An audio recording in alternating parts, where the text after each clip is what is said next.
Hello, and thank you for stopping by my channel. Today I'm going to be working on Black Hollywood Glam bathroom accessories. For this project, I'm going to be using bathroom accessories that I got from the DollarTree, gem stickers that I got from Micheal's, as well as a mini plaque that I also got from Micheal's, and silver spray paint that I used to spray the bottle pumps.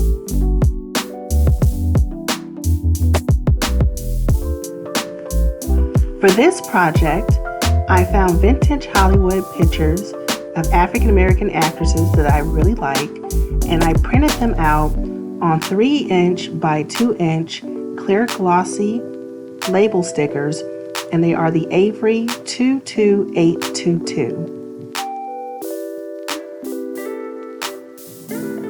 So, for this project, I decided to make Dorothy Dandridge my focus.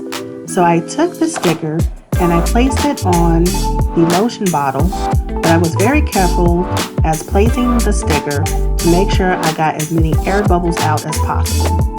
But note, if you do try this project for yourself, you will have small air bubbles towards the top of the sticker. But there's no need to worry about those because you will be covering those with the gem stickers.